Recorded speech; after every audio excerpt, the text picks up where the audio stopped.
Greetings to the first ever episode of Listening Shakespeare, where we discuss themes and topics of particular scenes of Shakespearean plays. For today's topic, I will be discussing the development of the themes, characters, literary devices in Act 5, Scene 2 of the play Hamlet, written by none other than Shakespeare himself. Just to refresh your memory of the events that occurred in the last scene of Hamlet, I will start with a brief summary.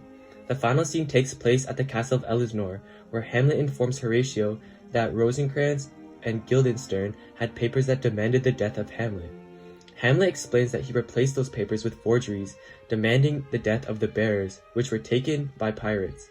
Osric comes to inform Hamlet and Horatio that Laertes has challenged Hamlet to a friendly duel, to which Hamlet accepts. The duel begins, and after Laertes is hit 2 times, Claudius takes the cup of wine, drops 2 pearls of poison, and hands it to Hamlet, to which Hamlet refuses. Gertrude, unknowing of the poison, drinks from the cup and shortly dies, exclaiming that the drink has been poisoned. Laertes gets a hit on Hamlet with the poisoned blade, but he also is struck by his blade.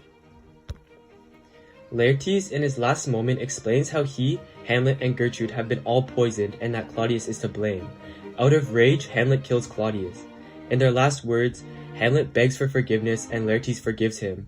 Horatio tries to drink what's left of the wine, but Hamlet stops him and tells him that he must take his story to the world.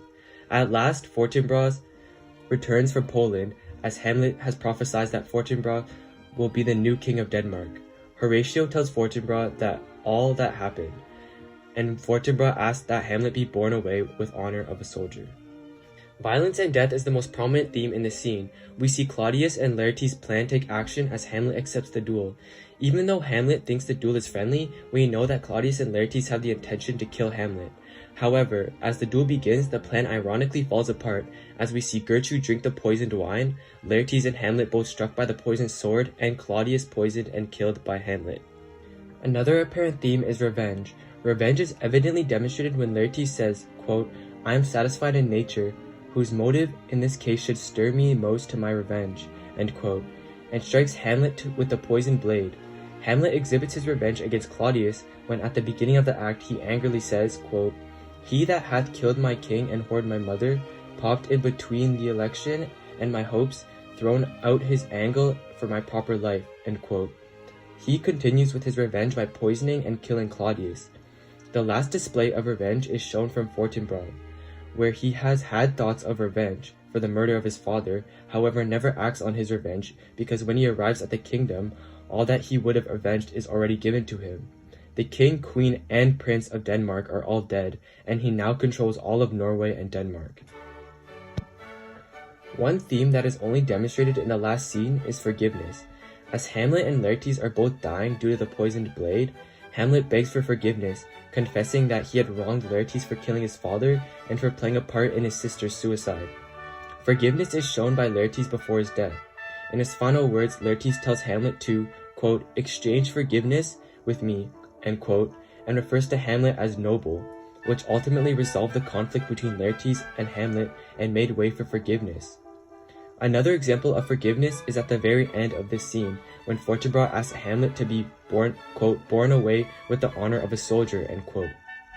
This displays Fortinbras' forgiveness towards Denmark, as he is showing respect and kindness to Hamlet, who is the prince. The most prominent character that we see develop throughout the play is Hamlet and his mental state. In the beginning, Hamlet seems depressed because of all his family tragedies that occurred in his life. Throughout the play, Hamlet seems to become increasingly worse in his madness and depression.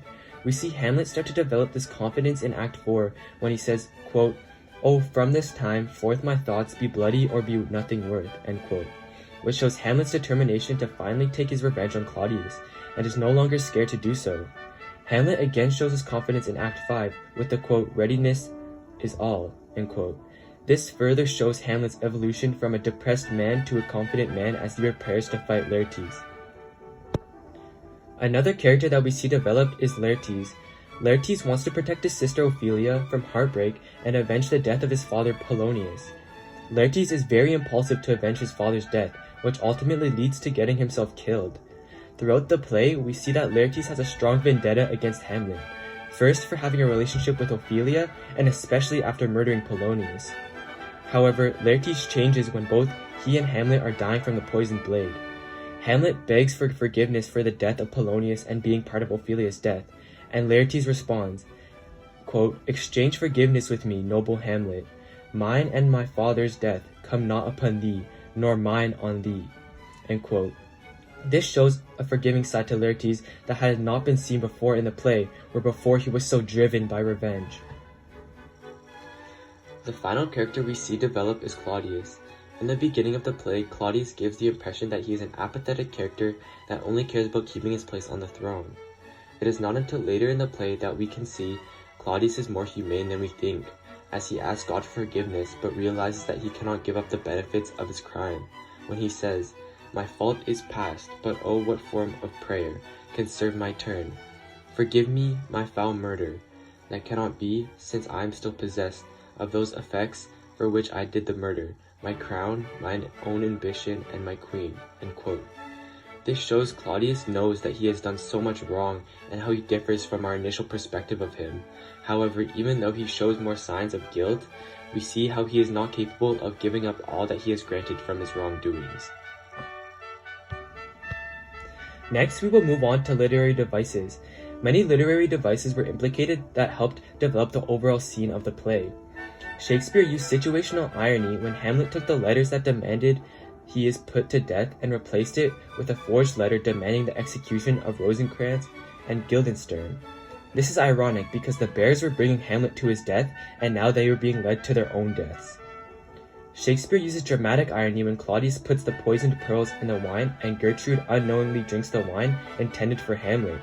This is ironic because the reader knows that the wine is poison, however, Gertrude doesn't. An allusion is present in the scene when Horatio warns Hamlet that he is not prepared to fence Laertes. However, Hamlet responds to Horatio saying that it does not matter if he is ready or not and uses a biblical allusion to help him convey his message. He said, quote, "There is a special providence in the fall of a sparrow. The readiness is all." End quote. The importance of this allusion is that Hamlet is essentially saying that God controls everything and that everything will work out as destined. This is the point where Hamlet realizes that he does not have much time to live and he seems as though he is at peace with death. This is one of the signs where we start to see madness and depression being overdrawn with confidence as he prepared to fight Laertes. We see Hamlet driven by anger from a flashback of all of Claudius's terrible acts. Hamlet says, quote, "He that hath killed my king and whored my mother, popped in between the election and my hopes, thrown out of his angle for my proper life," end quote. Hamlet is having a flashback of when Claudius killed King Hamlet, turned Gertrude into a whore, and planned to kill him. This flashback is what drove Hamlet to get revenge against Claudius for all the tragedies he has caused Hamlet in his life. On that note, that concludes the first episode of Listening Shakespeare. We were able to discover the development of themes, characters, and literary devices used in Act 5, Scene 2 of Hamlet that affected the overall plot of the story. Thanks for tuning in and be sure to check in next time. My necessaries are embarked. Farewell.